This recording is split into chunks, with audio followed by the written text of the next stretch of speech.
The smell of antiseptic was a ghost, seeping into every one of my still sentient pores. A searing chemical fire across my face was the only reminder that I was still alive. Sometimes, living takes more courage than dying. I forced my eyes open. Wrapped in layers of gauze, my vision was a narrow slit, revealing a sterile, white ceiling. This was the premier VIP suite at St. James Medical Center, so quiet I could hear the beating of my own heart. Each thump was as heavy as a drumbeat in a valley. Click-clack, the door swung open. The sound of high heels on the polished floor approached, sharp and laced with impatience. What did the doctor say? When is she going to wake up? It was Tiffany Banks, my husband Richard Montgomery's executive assistant, and the woman who had personally thrown a bottle of concentrated sulfuric acid in my face. Richard's voice followed, smooth with a gentleness I had never heard him use with me. "Easy, Tiff. The doctor said there's severe nerve damage. It's a question of if she'll wake up, not when. And even if she does, she'll be incapacitated." "But Ricky?" Tiffany's voice was a practiced whimper, as if she were the victim here. "I'm still scared. What if she calls the police? What if she tells someone? With what?" Richard's tone turned glacial, the ruthless, decisive chill I knew from the boardroom. Only this time, it was aimed at me. "I've taken care of everything.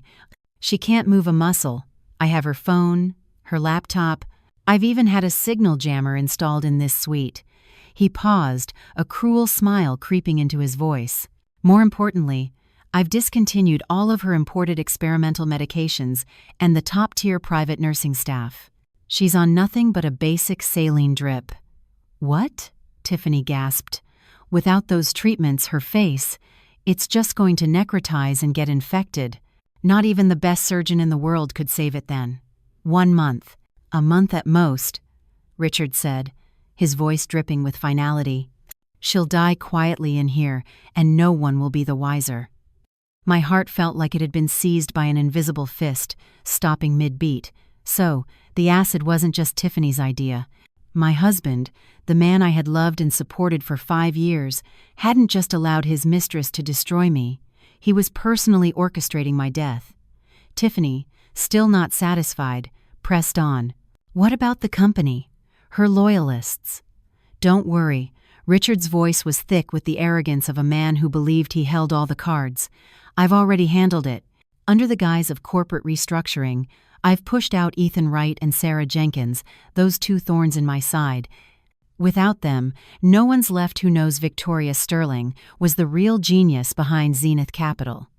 From now on, I, Richard Montgomery, will be the one and only king of Zenith." "Oh, Ricky, you're brilliant," Tiffany cooed, her sycophantic tones sickeningly sweet. Outside the door, the 2 of them discussed my demise and the carving up of my empire as casually as if they were planning a weekend brunch. My empire, Zenith Capital. The kingdom I had built from the ground up since graduating from business school, fueled by countless sleepless nights, endless cups of bitter coffee, and every ounce of my intellect. I valued it more than my own life. Out of love, I had chosen to step into the shadows, pushing Richard into the spotlight as CEO, letting him bask in the glory and accolades. I thought it was the greatest gift I could give him. I believed we were a power couple, soulmates destined to conquer the world together. Instead, I had welcomed a viper into my bed, a viper that now sought to devour me, skin and bone. The physical agony tormenting my body was suddenly frozen by the Arctic chill in my heart. I couldn't feel the pain anymore, only a profound, bottomless cold. Footsteps sounded again. This time, they were entering the room. I immediately shut my eyes, regulated my breathing, and feigned unconsciousness. "See? Still lying there like a corpse." Richard scoffed with undisguised contempt. Tiffany's voice was right beside my bed, laced with triumphant spite. She used to be so arrogant, always looking down her nose at everyone. Look at her now. Nothing but a broken dog, waiting for us to put her down." A cold hand lightly touched the gauze on my face. It was Richard. I could feel him studying his masterpiece. "Such a shame about this face." He clucked his tongue twice. There was no regret in his tone, only a sick, possessive satisfaction. "But it's for the best. Now that she's ruined, No other man will ever want her. I fought back the bile rising in my throat, my nails digging so deep into my palms that I drew blood. "Ricky, let's go." "Looking at her gives me the creeps," Tiffany urged. "What's there to be afraid of? She's a living vegetable," Richard said, but he sounded ready to leave. Just as they turned, a man in a white coat entered. It was the head of the department, Dr. Harrison, the man Richard had bought with his money. "Mr. Montgomery, Miss Banks." The doctor greeted them deferentially. "Dr. Harrison, how is her condition?" Richard asked. Dr. Harrison glanced in my direction and lowered his voice. "Rest assured, Mr. Montgomery. As per your instructions, all specialized treatments have been stopped. She's being sustained by the IV drip, but her organ functions are failing rapidly. Infection is inevitable. When the complications set in, no one will be able to question the cause of death." "Excellent." Richard nodded, satisfied. "Keep a close watch. Report any changes to me immediately. And remember, absolutely no unauthorized visitors." "Understood, sir." The footsteps finally receded, and the door clicked shut. The world returned to a deathly silence. I slowly opened my eyes, staring through the slit in my bandages at the closed door. Tears? No. My tears had run dry 3 years ago, the day I chose to step back for him. What burned in my chest now was not sorrow, but a towering inferno of rage. "Richard Montgomery, Tiffany Banks. You think that by destroying my face and cutting off my medicine, you can make me die quietly? You think that by firing my most loyal allies, you can steal my empire without a fight? You are wrong. So profoundly wrong. You didn't destroy Victoria Sterling. You awakened a queen from hell." With immense effort, I turned my neck, my gaze falling on the nightstand. On it lay a stack of documents and a pen. Right, they hadn't gotten my final gift yet. I took a deep breath, and with all the strength I could muster, I let out a faint groan. As I'd hoped, a few moments later, the nurse on duty, Lily, pushed the door open. "Miss Sterling? You're awake," she said, surprised. I gave a weak nod, my voice as raspy as sandpaper. "Water." The nurse quickly brought me water, dabbing my lips with a moistened swab. I need to see Richard Montgomery," I said, my words broken. "I have something important to give him." The nurse hesitated for a moment, but ultimately dialed Richard's number. Half an hour later, Richard returned, a flicker of greedy excitement in his eyes that he couldn't quite conceal. "Vicky, you're awake. This is wonderful news," he said, taking my hand in a display of false affection, his eyes screaming impatience. I looked at him and forced out 2 words. "The agreement. I'll sign." Richard's eyes lit up. He immediately pulled a file from his briefcase. It was a pre-drafted, irrevocable asset transfer agreement for a terminally ill patient.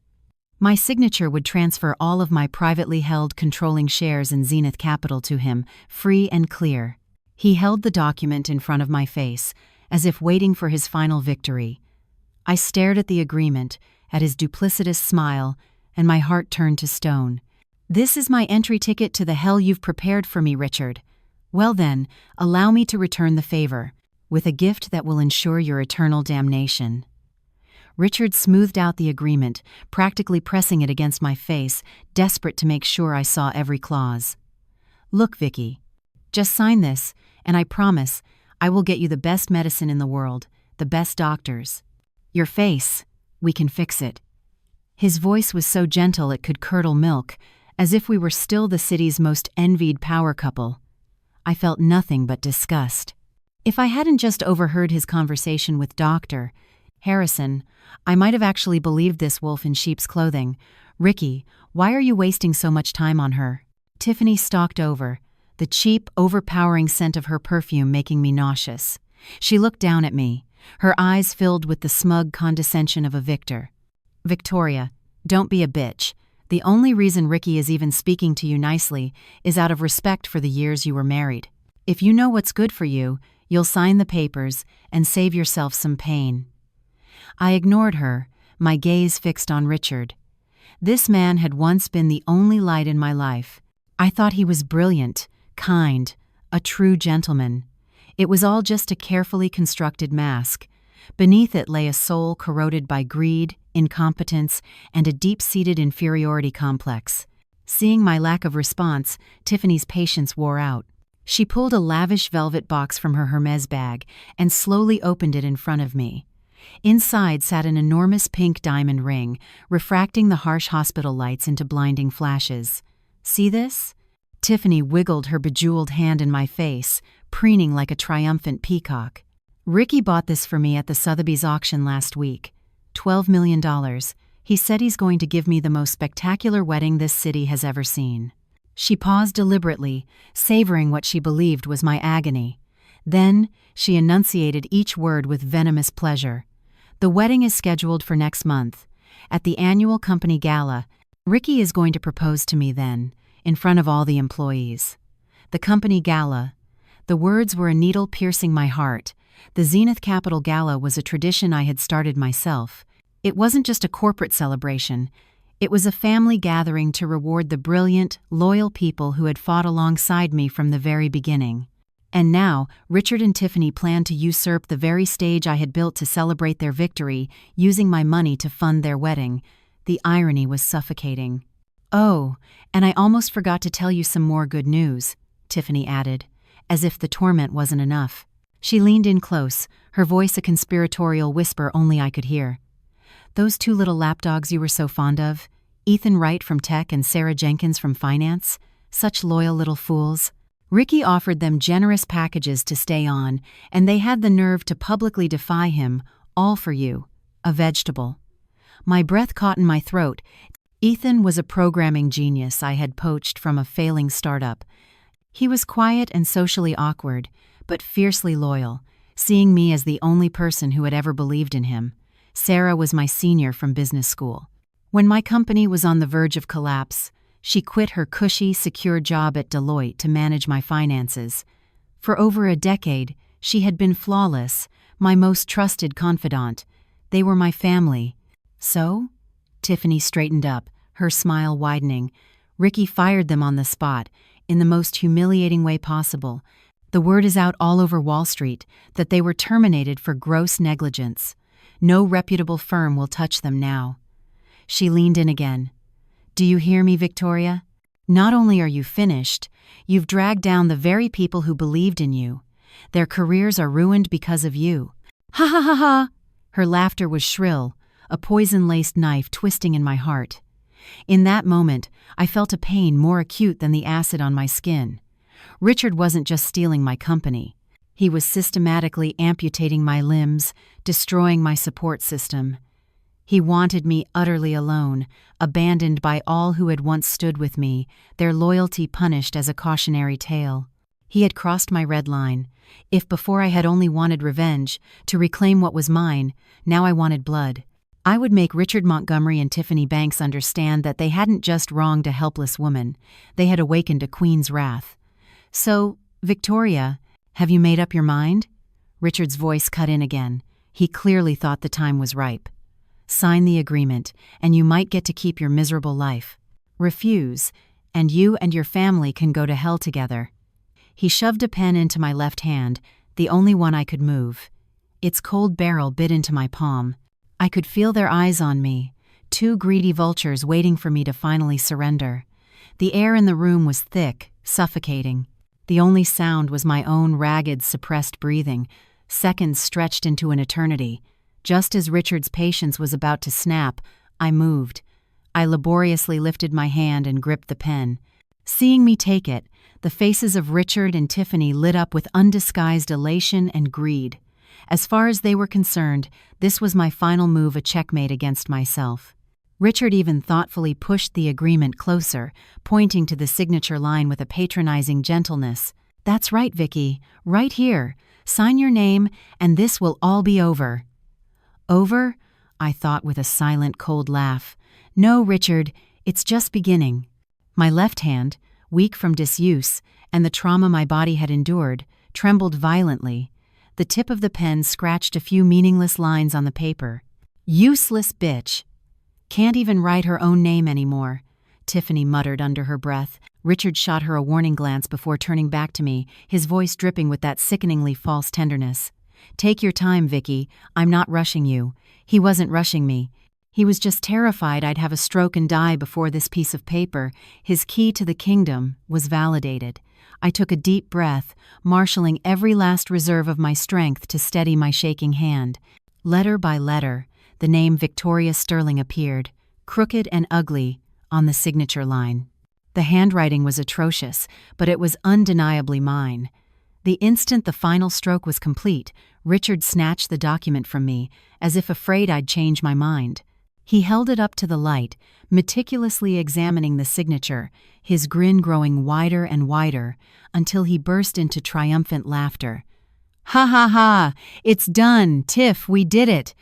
He pulled Tiffany into a fierce embrace, planting a sloppy kiss on her cheek. "From this moment on, Zenith Capital is mine. All mine." Tiffany, flushed with excitement, wrapped her arms around his neck, her voice a seductive purr. "Congratulations, Ricky. Or should I say, Mr. Chairman?" "Ha-ha, that's my girl." They celebrated their victory right in front of me, treating me as if I were already dead. Lost in their ecstasy, giddy with the prospect of controlling a multi-billion-dollar empire, they failed to notice the cold, subtle curve of my lips beneath the thick gauze.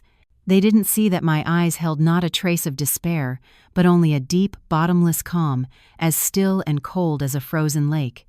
Just then, I began to cough, a series of violent, body-racking spasms. The cardiac monitor connected to me shrieked to life, its piercing alarm filling the room. Beep, beep, beep, beep, the sudden crisis startled the celebrating couple. Richard's face fell as he whipped his head toward the monitor, his eyes fixed on the green line that was rapidly flattening. "Damn it, she's crashing," he cursed. Tiffany went pale.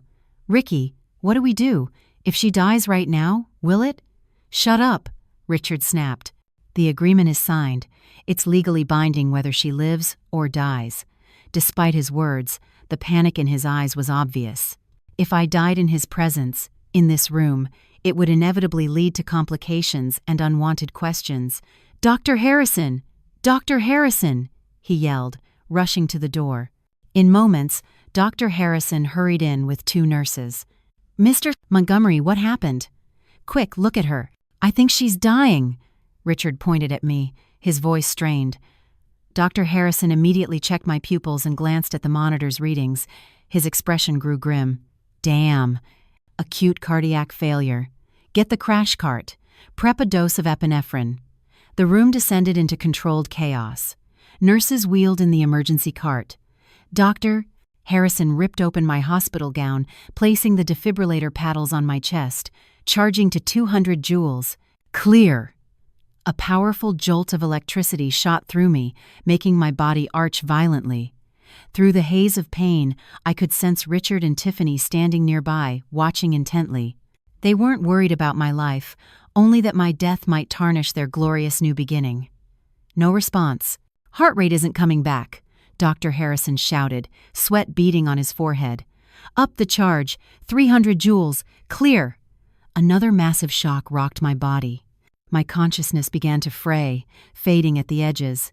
But I clenched my jaw, using every last ounce of will to stay lucid. I could not die. Not yet. Not before I saw Richard and Tiffany kneeling before me, begging for mercy. Not before I took back my empire. Not before I cleared the names of Ethan and Sarah. How could I die? Just as darkness threatened to consume me, I saw them in my mind's eye, Ethan and Sarah, their faces etched with loyalty and concern. "Victoria, we're waiting for your orders. Victoria, you have to pull through." No, I could not let them down. A powerful, primal will to survive surged from the depths of my soul. Beep, beep, beep. The flat line on the monitor, as if by a miracle, began to waver, then slowly resolved into a steady rhythm. "We have a pulse. She's back," a nurse exclaimed with relief. Dr. Harrison let out a long breath, wiping his brow.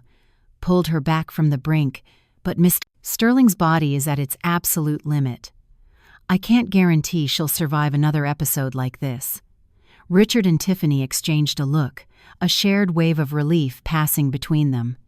"Thank you, Doctor." "You've done well," Richard said, his composure restored. He slipped an envelope into the doctor's hand. "A small token of my appreciation." Dr. Harrison accepted it discreetly. You're too kind, Mr. Montgomery. Miss Sterling needs absolute rest now. Perhaps it's best if you both leave. Of course. We'll leave her in your capable hands, Doctor. Richard and Tiffany left, thoroughly satisfied. They believed I had narrowly escaped death, that I was nothing more than a fragile, dying woman on borrowed time, no longer a threat. They had no idea that the near-death experience they had just witnessed was a performance I had directed myself, that I had used my own powerful biofeedback training to momentarily stop my own heart. I did it for one reason and one reason only, to make them believe, completely and utterly, that I was finished. Only then would they lower their guard. Only then could my plan for revenge unfold, silently, in the shadows they could not see. The door closed once more.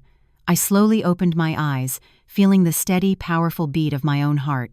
Outside, night had fallen. But in my world, the dawn was just breaking. I smiled, a sound that was more of a dry rasp through the bandages, a cold laugh filled with unspoken promises. Richard, Tiffany, enjoy your month-long victory party, because when the Queen returns, it will be your judgment day. Richard was efficient, or rather, he was in a hurry to pull the plug. The very next morning, Dr. Harrison and a nurse came in and removed all the advanced medical equipment from my suite, leaving only the most basic life support monitor. The cutting-edge medications, once flown in from Switzerland and Germany, were replaced with cheap generic antibiotics. The highly trained private nurse assigned to me was dismissed, replaced by a middle-aged orderly with dead eyes and rough hands. When he turned me over, he handled me like a sack of potatoes, repeatedly jarring the wounds on my face. The pain made me break out in a cold sweat, but I never made a sound. This pain was nothing compared to the betrayal and humiliation Richard and Tiffany had inflicted upon me. Richard came by once. He stood outside the glass wall of my room, observing me as one would a dying animal at the zoo. A triumphant, self-satisfied smirk played on his lips. Through the glass, he even mouthed 2 words at me. Just die. I closed my eyes, refusing to grant him the satisfaction of a reaction. He thought he had won. He thought that by cutting off my medicine, he could leave me here to rot, to dissolve into a puddle of flesh and bone. He severely underestimated Victoria Sterling. I built a multi-billion-dollar empire from nothing. It wasn't luck. It was my mind, and an unbreakable will. He had taken my phone, jammed the signal, and fired my staff. But he didn't know that I had personally overseen the design of this VIP suite. In the bottom of the custom-built nightstand was a nearly invisible secret compartment. Inside was a specially modified satellite phone capable of bypassing any signal jammer. It was a last resort I had installed years ago, a failsafe for an extreme corporate warfare scenario. I never imagined the first time I would use it would be against the man who shared my bed. Night fell again. I could hear the orderly's rhythmic snores from the couch in the outer room. It was time. With every ounce of my strength, I began to inch my body toward the edge of the bed. Each movement sent waves of agony through my wounds, instantly drenching my gown in cold sweat. But I bit down on my lip, stifling any sound. Finally, my fingertips brushed against the cold wood of the nightstand. I fumbled along the base until I found a tiny groove, almost seamless with the wood grain. I pressed it firmly. Click. The compartment sprang open. My fingers found the cold metallic shape of the satellite phone, no bigger than a matchbox. This was my hope, and Richard and Tiffany's death warrant. My hands trembling, I dialed a number I knew by heart. It rang only once before it was picked up. Victoria? The voice on the other end was Ethan's, steady, but laced with urgency. Hearing his voice, the iron grip on my nerves finally loosened a fraction. My eyes burned, but this was no time for weakness. It's me. My voice was a shredded wreck from dehydration and my injuries. Victoria, are you okay? We couldn't find you anywhere. Ethan's voice was fraught with worry.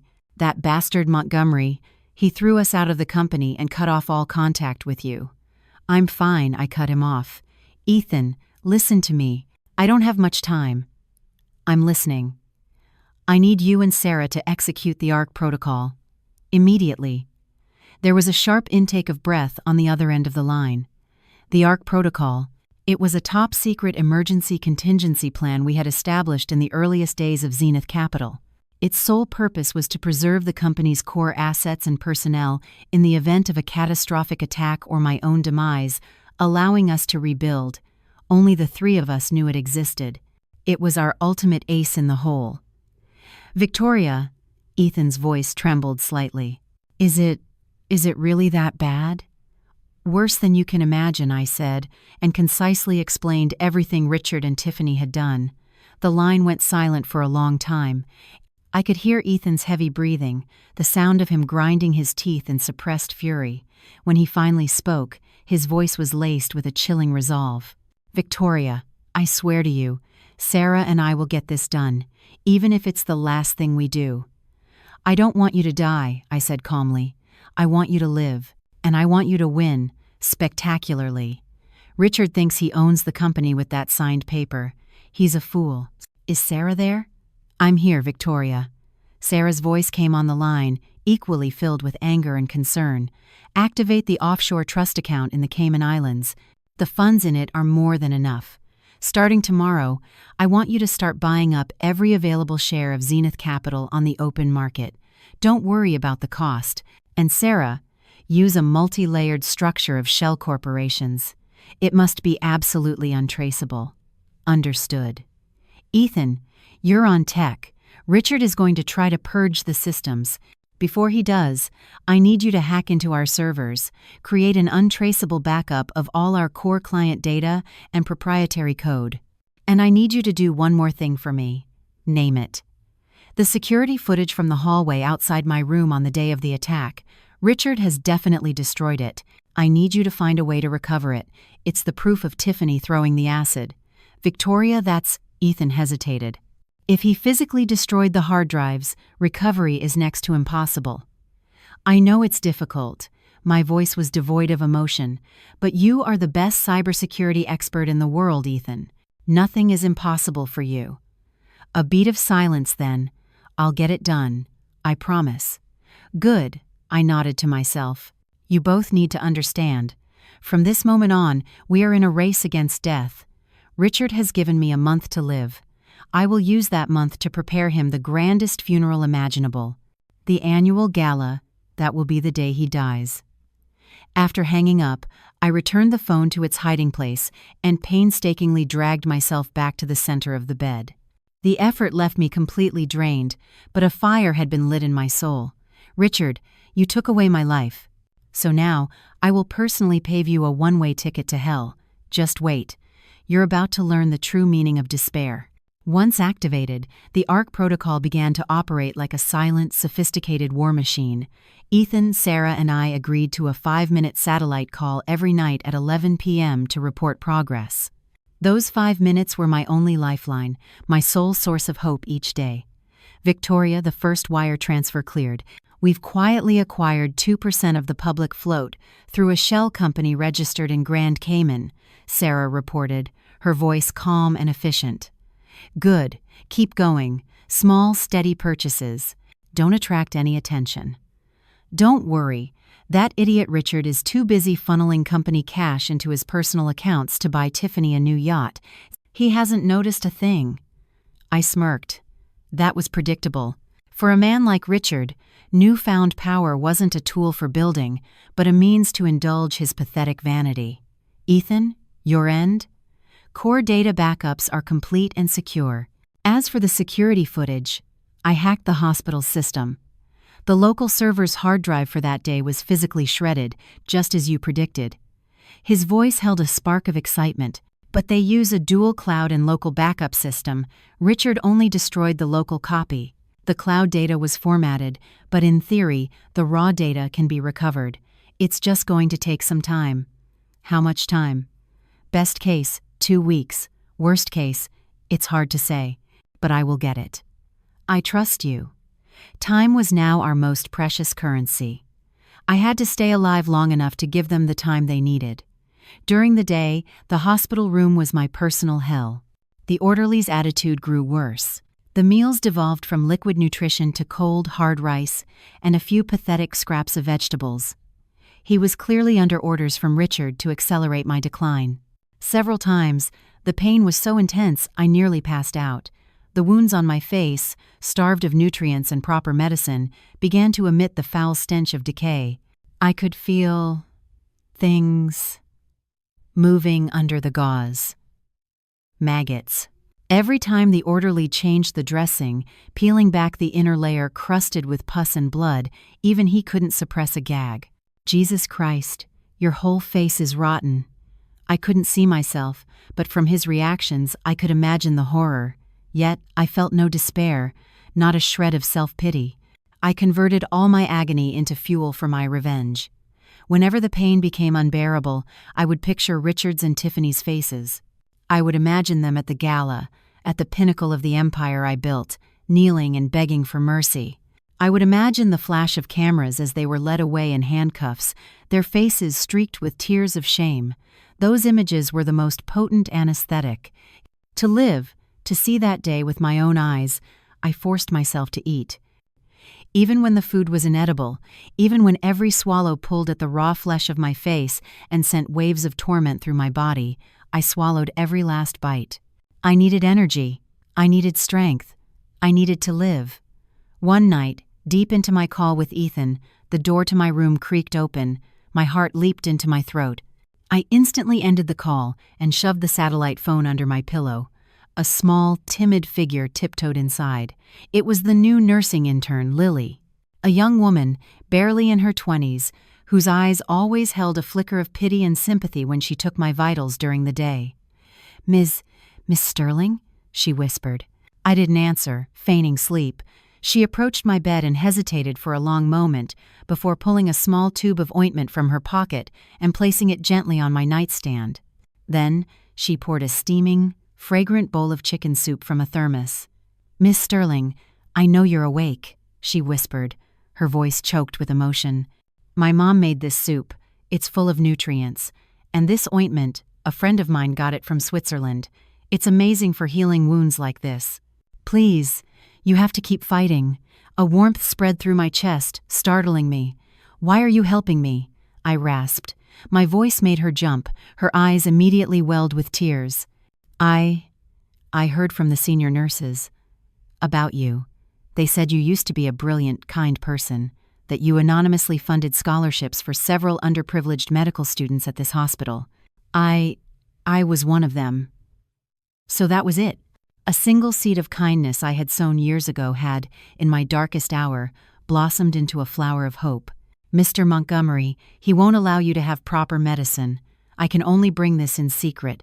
Please, drink the soup before it gets cold." Lily held the bowl to my lips. I looked at this kind, brave young woman, my heart a swirl of complex emotions. "Thank you, Lily," I said, my voice filled with genuine gratitude. "But you'll get in trouble for this." "I'm not afraid," she said, shaking her head defiantly. "They're the bad guys. I believe that good deeds are rewarded, and evil will be punished. Good deeds are rewarded, and evil will be punished. Yes, the reckoning was coming." With Lily's secret help, my physical condition began to improve dramatically. The Swiss ointment worked miracles, halting the necrosis on my face and even promoting the growth of new tissue. The itching was maddening, but for the first time in weeks, I felt the stirrings of life, of healing. Meanwhile, the ARC protocol proceeded flawlessly. "Victoria, we've acquired 15% of the outstanding shares." "Victoria, I've recovered 30% of the data fragments from the security footage." "Victoria, Richard is starting to embezzle massive amounts from the corporate accounts to fund the wedding. The sums are staggering. I have a complete record of every transaction." Every day brought a new small victory. We were sharks in the deep, silently circling, waiting for the moment our prey was at its fattest and most complacent. Finally, 3 days before the annual gala, Ethan's voice on the phone was vibrating with suppressed elation. "Victoria, I did it! The security footage is fully restored. A crystal-clear, high-definition version. You can see every detail of that bitch Tiffany's face as she throws the acid." The fist I had kept clenched for a month finally relaxed. "And Sarah?" Sarah's voice cut in immediately, breathless with triumph. "We did it, Victoria. After one final leveraged buyout, we We have successfully acquired 100% controlling interest in Zenith Capital. All shares are now held by the offshore trust in your name. 100%. It meant that, legally and fundamentally, the entirety of Zenith Capital, every brick, every employee, every dollar in its accounts belonged solely and completely to me, Victoria Sterling. Richard, he was now just a common thief, temporarily squatting in my house, looking after my property. Excellent, I said, my voice perfectly calm. It's time to draw the net. Ethan, Sarah, prepare our wedding gifts. At the gala, we're going to give the chairman and his fiancée a present they'll never forget. While I was secretly plotting my comeback, Richard was living the high life, more confident and arrogant than ever. He couldn't possibly imagine that in a place he could not see, a war that would shatter his entire world was being waged. In his eyes, I was still the pitiful creature wasting away in a hospital bed, my life's countdown nearing zero. He had Dr. Harrison send him a daily photo of my gruesome state to feed his twisted sense of control. I was more than happy to play along. With Lily's help, I learned to use makeup and theatrical effects to make my wounds appear far worse than they were. Before each photo, Lily would help me create a truly horrific visage, a sight that would make even my own stomach turn. Richard bought it completely. His guard was down, and he began his victory lap as the new master of Zenith Capital. His first act was a purge. He fired every competent executive I had ever promoted, replacing them with his own sycophantic, unqualified relatives and cronies. The company's culture turned toxic, morale plummeting. Several of the fired executives tried to contact me, only to find I had vanished. They didn't know that Ethan and Sarah were meticulously documenting every wrongful termination. I would settle those scores at the gala, with interest. His second act was to spend. Richard seemed determined to make up for a lifetime of perceived inadequacy in one glorious, extravagant binge. He embezzled corporate funds to buy himself a limited-edition Bugatti and purchased a penthouse for Tiffany in the city's most expensive district for over $100 million. Designer bags, jewelry, and couture flowed to her like water. Tiffany transformed from a nondescript assistant into a high-society darling, her Instagram a nauseating chronicle of her lavish lifestyle and her fairy-tale romance with Richard. They became the city's new it couple, the brilliant tycoon and his beautiful muse. The financial press lauded Richard's bold business acumen, publishing puff pieces about his radical reforms and how he was leading Zenith to a new golden age. A golden age. I looked at the financial reports Sarah sent me each night, at the catastrophic cash outflow, and I had to laugh. His golden age was built on gutting the empire I had created, using my money to construct a glittering, hollow palace for himself and his venomous mistress. The most laughable part was his preparation for the gala. He was planning this wedding of the century with a vengeful, ostentatious glee. He booked the entire penthouse ballroom of the Apex, the city's most iconic seven-star hotel. The floral arrangements and decorations alone cost 8 figures. A mountain of champagne was flown in from France. Every guest would receive a gift bag worth a small fortune. He even paid a fortune to have a Grammy-winning pop star perform. He wanted the world to see how powerful Richard Montgomery had become. He wanted them all to believe he was the destined ruler of Zenith Capital. He was treating the gala as his coronation, and I was the forgotten sacrifice meant to sanctify his ascent. For weeks, I lay in bed, watching his performance from afar through Ethan and Sarah's reports. I watched him climb higher and higher on his ladder of vanity, and I watched him meticulously weave the rope for his own gallows. The more manic he became, the calmer I grew. The more triumphant he acted, the more I looked forward to the gala, the moment when, at his absolute zenith, basking in the adoration of thousands, I would personally kick him off his pedestal and send him plummeting into the abyss. The moment all the things he was so proud of would become the evidence of his crimes, and his carefully crafted halo would shatter into the brand of his eternal disgrace. That was the real gift I had for him. Victoria, everything is in place. On the final night before the gala, Ethan and Sarah came to my new secret base, a private, high-end clinic in the suburbs that Lily had arranged. I had been recovering here for a week, under the care of a top medical team. My body was at 80% strength. The scars on my face were still brutal, but I could move freely. The share certificates, the legal team, and the security detail are all on standby outside the hotel, Sarah said, handing me a binder. Her eyes burned with the fire of retribution. This contains the complete evidence chain of Richard's embezzlement. Every transaction is documented. It's enough to put him away for the rest of his life. I took the file and nodded. Ethan opened his laptop. Victoria, look. On the screen, a video began to play. It was the miraculously recovered, high-definition security footage. In it, Tiffany's face, twisted with jealousy, was perfectly clear. The way she smiled as she unscrewed the cap, the way she viciously hurled the fuming liquid at me, every detail was captured. It was the ironclad proof that would send her to hell. Excellent, I said, closing the laptop. I stood and walked to the window.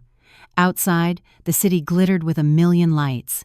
At its very heart, the brightest beacon was the Apex Hotel. There, Richard and Tiffany were enjoying their final hours of bliss. Tomorrow, I said softly, a cold smile touching my lips, we're going to a wedding, a funeral with only a bride and groom. The night of the gala, 7 p.m. The entrance to the Apex Hotel was a river of luxury cars and flashing camera bulbs. The city's elite business moguls, socialites, and media had all gathered to witness the year's most extravagant corporate event. Meanwhile, in the quiet suburban clinic, I sat before a vanity, studying my reflection. The face in the mirror was half angel, half demon.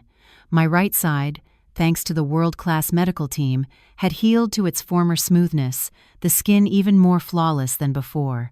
But my left side remained a horrifying landscape of raised, keloid scars, like grotesque centipedes crawling across my cheek. It was the permanent brand Richard and Tiffany had left on me. I reached up and gently traced one of the ugly scars. I felt no disgust, no fear. This was my Medal of Honor, a testament to my rebirth. Victoria, it's almost time. Sarah's voice came from behind me. I turned. She and Ethan stood ready, dressed in sharp, black formal wear, their expressions as solemn as soldiers heading into battle. In Sarah's hands was a black velvet box. She approached and opened it. Inside, nestled on a bed of satin, lay a stunningly intricate silver mask. It was artfully designed to cover the left side of my face, leaving the flawless right side exposed. The edges of the mask were encrusted with tiny diamonds forming an iris pattern gorgeous, mysterious, and lethally alluring. Ethan designed it based on a 3D scan of your face. He worked for 3 days straight to print it, Sarah said, her voice catching with emotion. I looked at Ethan. The stoic tech genius's eyes were glistening. Welcome back, Victoria, he said, his voice thick. I picked up the mask. The cold metal felt strangely warm against my skin, as if it were infusing me with strength. I looked at myself in the mirror again. The woman staring back was a powerful enigma, radiating an unpredictable danger. Perfect, I nodded. Where's my armor? Sarah turned and retrieved a garment bag. Inside was the dress she had prepared, a floor-length, black velvet fishtail gown. It shimmered under the light with a dark, regal luster. The cut was masterful, clinging to a figure that had been restored to its former strength and grace. When I emerged from the dressing room, I could see the undisguised awe in Ethan and Sarah's eyes. Victoria? Sarah stepped forward to adjust the train of the dress, her voice filled with pride. You look just like you used to. No, you look more beautiful, more powerful. I smiled and turned to a full-length mirror. The woman in the reflection wore a magnificent, mysterious mask and a noble, severe black gown. Her eyes were as sharp as daggers. She radiated an unassailable aura of command, the powerful presence of a queen. The old Victoria Sterling, the one who had willingly hidden her brilliance for love, was dead. She had died in a splash of corrosive acid and a sea of cruel betrayal. Standing here now was a phoenix, reborn from the ashes, a goddess of vengeance come to claim her debts. Let's go, I said, turning to them, my voice quiet but imbued with an authority that could not be defied. Our enemies have been waiting. It's time to crash their coronation. A black Rolls-Royce Phantom was waiting for us. We got in, and the car melted silently into the city's nocturnal bloodstream, a black arrow aimed at the heart of the brilliantly lit Apex Hotel, where the night's grand drama was about to unfold. Inside the car, I closed my eyes, running through the plan one last time. Richard, Tiffany, you never imagined I would return like this. You're probably still congratulating yourselves on your imminent victory. Go ahead, laugh all you want. Because in 1 hour, you won't even have the right to cry. 8 p.m., the penthouse ballroom of the Apex. The atmosphere was electric. Crystal chandeliers bathed the hall in a light as bright as day. A string quartet played softly, as elegantly dressed guests mingled, their laughter tinkling like the champagne glasses in their hands. Richard Montgomery was the undisputed center of the universe. He wore a bespoke Armani tuxedo, his hair perfectly coiffed, a triumphant smile gracing his handsome face as he moved effortlessly among the city's power brokers. "Mr. Davis, good to see you. You look younger every year." "Chairman Lee, your presence honors us all." He was charming, witty, the perfect picture of a successful magnate. Looking at his confident swagger, no one would guess that just over a month ago, he was a man wholly dependent on his wife's talent to maintain his position. Tiffany, draped in a white couture gown glittering with diamonds, clung to his arm like a proud trophy. She played the part of the lady of the manor to perfection, soaking in the compliments and envious glances from all sides. "Richard, you're a lucky man. Miss Banks is a vision. A true power couple, a match made in heaven." The flattery made Tiffany's smile even more radiant. She would periodically rest her head on Richard's shoulder, a gesture of ownership, a declaration of her victory to the world.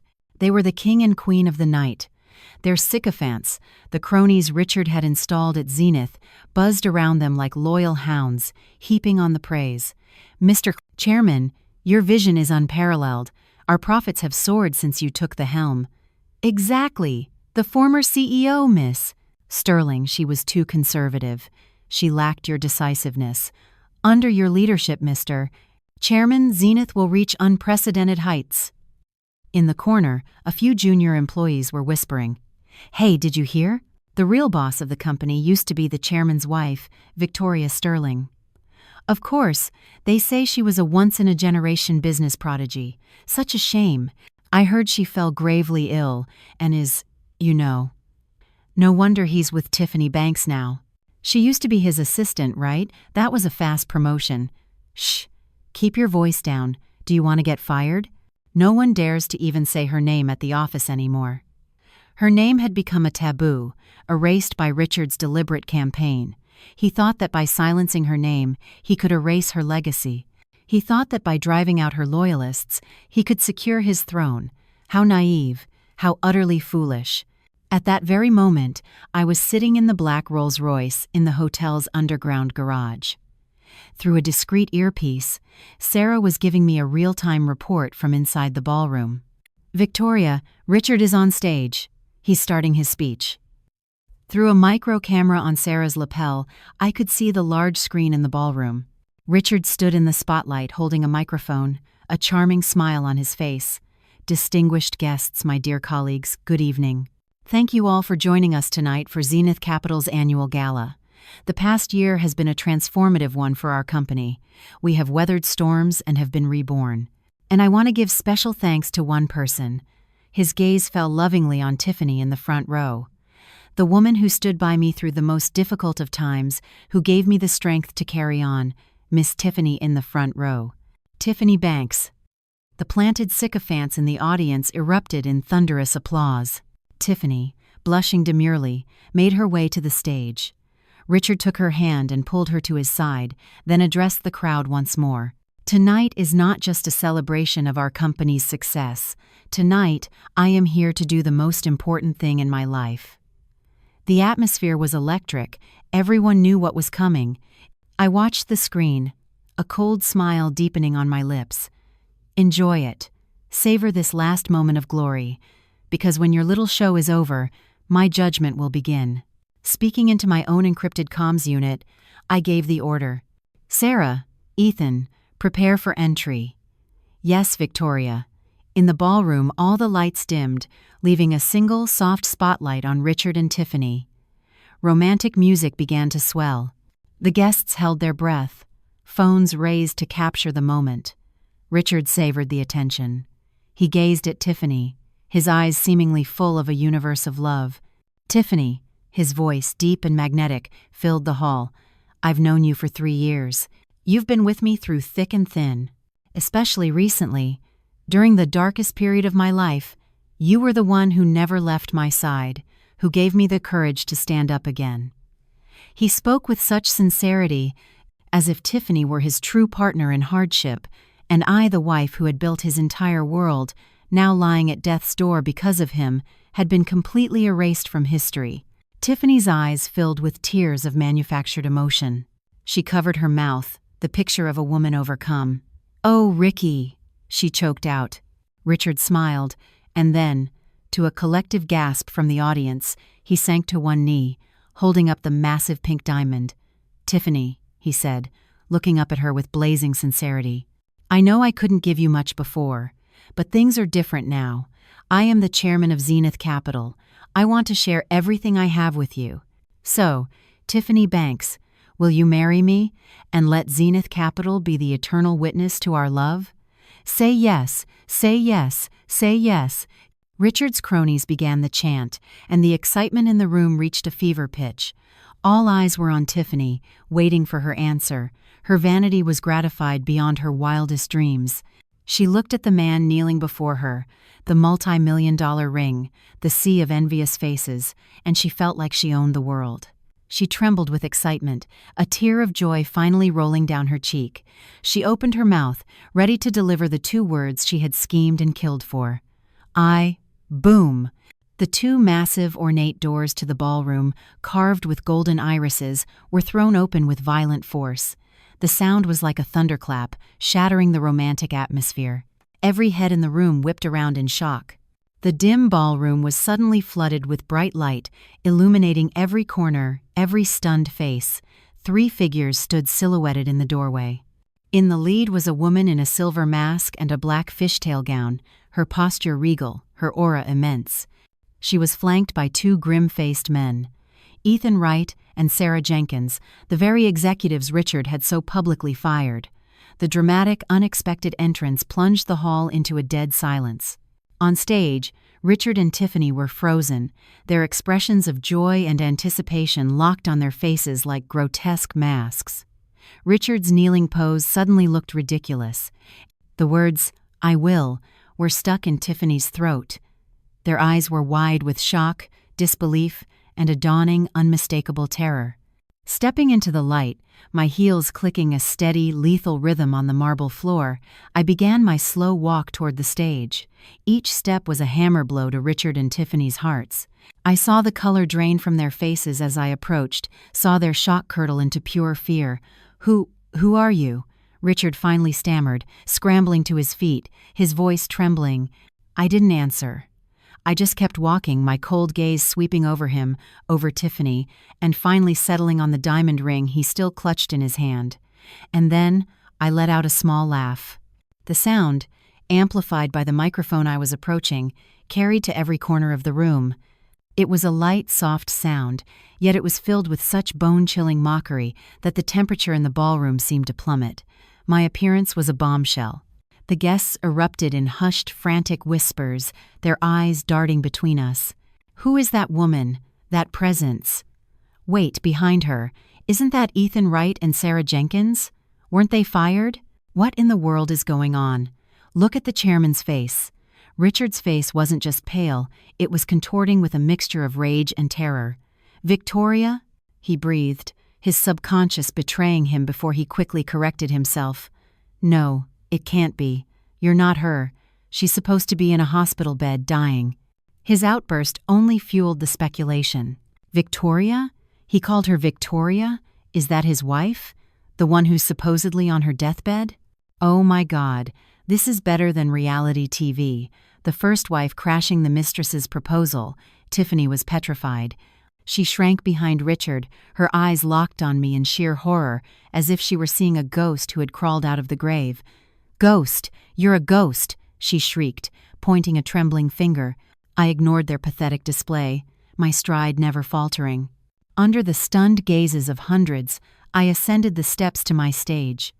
The MC, who had been presiding over the proposal, was frozen in place, utterly bewildered. He saw me approach, opened his mouth, but no words came out. I simply gave him a cool glance, and he practically shoved the microphone into my hand. I took it. The cold metal felt grounding, powerful. Finally, I had my voice back. I turned to face the audience, to all the shocked, curious, and schadenfreude-filled faces. My gaze swept across the room before landing on Richard and Tiffany, their faces masks of pure terror. "Richard," I began, my voice, amplified by the speakers, filling the room a little raspy, but clear, cold, and commanding. "You seem surprised to see me. Are you wondering why I'm not rotting in a hospital bed, dissolving into a puddle of pus, just as you planned?" My words were a nuclear bomb. A collective gasp rippled through the crowd. Dissolving into pus? The viciousness of the phrase stunned them. Richard turned chalk white. "What? What nonsense are you talking about? I don't know what you mean," he blustered, making a final, desperate attempt at denial. "You don't?" My smile widened beneath the mask. "Don't worry, you will." I turned my attention from him to the guests, my voice calm but imbued with absolute authority. "Ladies and gentlemen, my apologies for interrupting Mr. Montgomery's festivities. But I do have an announcement to make tonight, one that is slightly more important than his marriage proposal." I deliberately stressed the name Mr. Montgomery, a title that made his eyes widen in panic. He knew what was coming, but I gave him no time to react. I looked at him, at the trembling Tiffany by his side, and I spoke each word with chilling clarity. "It seems Mr. Montgomery is in a great hurry to claim my property as his own." The words landed like a death blow. "Your property?" Richard finally snapped, his voice a hysterical shriek. "Don't you forget, Victoria, you signed the asset transfer agreement. Zenith Capital is mine now."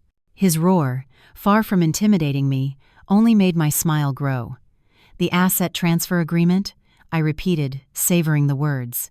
"Oh, you mean that worthless piece of paper you coerced me into signing while I was unconscious and in critical condition after having acid thrown in my face?" Another wave of shock and horror swept through the audience. Acid. Coerced signature. The bloody details painted a horrifying picture.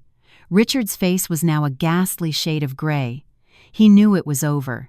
In front of the city's entire business elite and a legion of reporters, Victoria Sterling was back full of righteous fury and armed with secrets that would destroy him. His coronation had just become the most spectacular public execution in corporate history, and I was the sole executioner. "Worthless paper? Don't you dare, Victoria!" Richard, clinging to his last hope, tried to regain control. "That agreement has your signature. It was notarized by a law firm. It is a legally binding document. It's too late for you to back out." He tried to use the law to intimidate me, to convince the audience that he was the legitimate victor. It was pathetic. "Legally binding?" I let out a soft chuckle, dripping with contempt. "Richard, have you forgotten my background? Before I founded Zenith, I graduated top of my class from Columbia Law. My specialty was contract and corporate law. You want to play legal games with me? You brought a knife to a nuclear war." "You!" True panic finally flickered in Richard's eyes. I gave him no further chance to speak. I turned and nodded to Sarah, who was standing silently behind me. She immediately understood, taking a USB drive from her briefcase and connecting it to the tech console at the side of the stage. The next second, the massive LED screen behind us, which moments before had been showing a romantic slideshow of Richard and Tiffany, flickered to life. It was now filled with a single, massive document. The title, in bold red letters, was unmistakable: Zenith Capital, 100% controlling interest and ultimate beneficial owner certification. The words struck the audience like a bolt of lightning. Necks craned, eyes widened in disbelief, and when their gazes fell upon the name listed under Ultimate Beneficial Owner, the ballroom erupted in a tidal wave of astonished shouts. "Ultimate Beneficial Owner, Victoria Sterling." "No, that's impossible." Richard stared at the screen, every last drop of blood draining from his face. He stumbled backward, pointing a shaking finger. "It's a fake. You forged it." "Forged?" I looked at him as one would a particularly stupid child.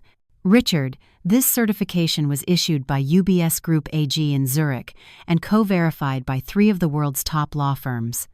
Every page bears an official seal. Do you really think I could forge that? Or perhaps," I paused, my smile turning arctic, "is your intellect simply incapable of grasping concepts like offshore trusts and reverse hostile takeovers?" To the business titans in the room, my words were a thunderclap. They understood exactly what it meant. While Richard had been preening and celebrating, believing he had won, Victoria Sterling, the woman he had left for dead, had been executing a series of dazzling, textbook-perfect financial maneuvers in the shadows, silently and completely reclaiming ownership of her entire company. 100% absolute control. This wasn't business. This was a brutal, intellectual slaughter. The way people looked at me changed. Their initial curiosity and pity had transformed into awe and fear. And the way they looked at Richard was now filled with nothing but scorn. A pathetic fool who had risen on his wife's coattails, tried to murder her, and was then utterly outsmarted and crushed by her. That was now his legacy. I could feel his gaze on me, filled with enough hatred to kill. I didn't care. I reveled in his despair, in his humiliating fall from grace. I walked to the front of the stage, raised the microphone, and made my Queen's declaration. For those who have forgotten, allow me to reintroduce myself. I am Victoria Sterling, the sole owner of this company. So, Mr. Montgomery, I turned to the ashen-faced man, were you just about to use my company and my money to propose to the woman who tried to murder me? Each word was a resounding slap across Richard's and Tiffany's faces. No, Victoria, please, let me explain. Richard completely broke. All the arrogance was gone, replaced by a desperate, pathetic plea. He had even reverted to calling me by my first name in a tone of supplication. He wanted to explain. I had no interest in listening. I swept my gaze over the audience, seeing the cronies Richard had hired now trying to shrink into the floorboards. I also saw my old guard, the loyal employees who had endured his tyranny, their eyes shining with tears of joy and disbelief. It was for them, as much as for myself, that I was here. "Sarah," I said calmly. Sarah stepped forward. "Let's present Mr. Montgomery with his second wedding gift, shall we?" The screen changed again. This time, it displayed a series of bank statements and wire transfers. Each one had a huge, damning figure circled in red. Sarah took another microphone, her voice as crisp and impartial as a judge reading a verdict. "Ladies and gentlemen, on this screen is a partial summary of Mr. Richard Montgomery's use of funds during his time as acting CEO. 1 month ago, Mr. Montgomery, without board approval that is, without Miss Sterling's approval, transferred $30 million from a corporate account to purchase a limited edition sports car for his personal use. 20 days ago, he misappropriated $50 million from a project fund to purchase a penthouse for Miss Tiffany Banks. 10 days ago, he diverted $120 million earmarked for employee bonuses and benefits into a private account under his control to fund tonight's event." With every line Sarah read, Richard's face grew paler. By the end, he was shaking so violently he could barely stand. Sarah paused, then delivered the final blow. "This is just a preliminary audit. We estimate that in just over 1 month, Mr. Richard Montgomery has embezzled or misappropriated company assets, totaling no less than $500 million. $500 million. The number detonated in the ballroom. Embezzlement on that scale wasn't just unethical, it was a major federal crime. Every eye in the room turned on Richard, looks of disgust and contempt, piercing him like daggers. In that moment, he was socially, professionally, and utterly dead. "No, it was her. Victoria made me do it," he began to rave, completely unhinged by terror. "She was planning to gut the company all along. She framed me." His nonsensical rant was met with scornful laughter. The 100% owner of a company needing to embezzle from herself? The man wasn't just evil, he was an idiot. I watched his pathetic final struggles, then raised the microphone to deliver his sentence. By the power vested in me as the sole owner of Zenith Capital, my voice was quiet but carried the weight of absolute power. I hereby announce my first executive order. Effective immediately, Richard Montgomery is terminated from all positions at this company. All salary bonuses and stock options are hereby frozen and forfeited. My words were the judge's gavel, crashing down on his head. He had been elevated by my hand, and now he was cast down by it. From the penthouse to the gutter in a single breath, he collapsed, his legs giving out from under him. "No, no, you can't do this to me, Victoria, you venomous bitch, you can't," he began screaming profanities, a rabid dog backed into a corner. I felt nothing. I simply looked down at him, a disgusting creature I no longer recognized. Beside him, Tiffany was a quivering mess, catatonic with fear. She wanted to beg, I could see it in her eyes, but it was too late, far too late. I scanned the entrance to the ballroom and spoke 2 simple words into the microphone, my voice as cold and final as a tombstone. Security. It was the trigger. The grand doors burst open again. This time, it wasn't me. It was a team of 8 imposing security guards in black tactical gear, moving with disciplined precision. The elite team I had hired, their commander marched to the stage and saluted me. "Miss Sterling." "Your orders?" My gaze fell upon the puddle of a man that was Richard Montgomery. I raised a single, elegant finger and pointed. "Get him out of my sight." "Yes, ma'am." The commander waved his hand. 4 of his men stormed the stage, seized Richard by his arms and legs, and began to haul him away like a side of beef. "Let go of me! Do you know who I am?" Richard shrieked, struggling uselessly. "Victoria, you evil witch! I'll kill you! I'll haunt you from my grave!" His curses were impotent. The guards' arms were like iron vices. The guests watched, utterly transfixed by the brutal, cinematic display of power. One moment, he was the king. The next, he was garbage being dragged out of his own party. The contrast was so stark, so terrifying, it sent a chill down every spine. This woman, they realized, was not to be trifled with. She was a true queen. Richard's screams faded as he was unceremoniously dragged from the opulent ballroom, his expensive tuxedo ruined, his handsome face twisted into a mask of pure hatred. It was a pathetic, humiliating exit. His bride-to-be was in no better state.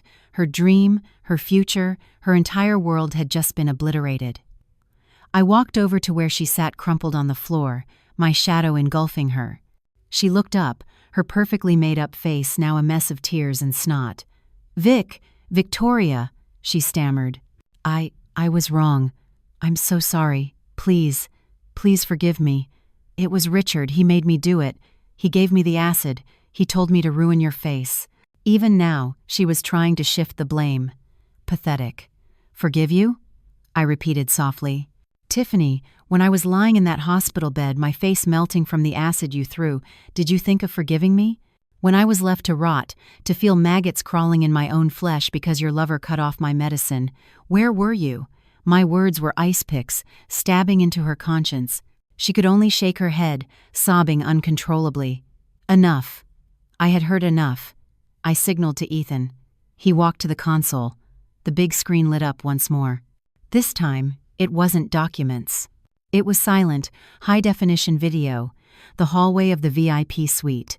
The audience watched as Tiffany, carrying a bottle, furtively entered my room.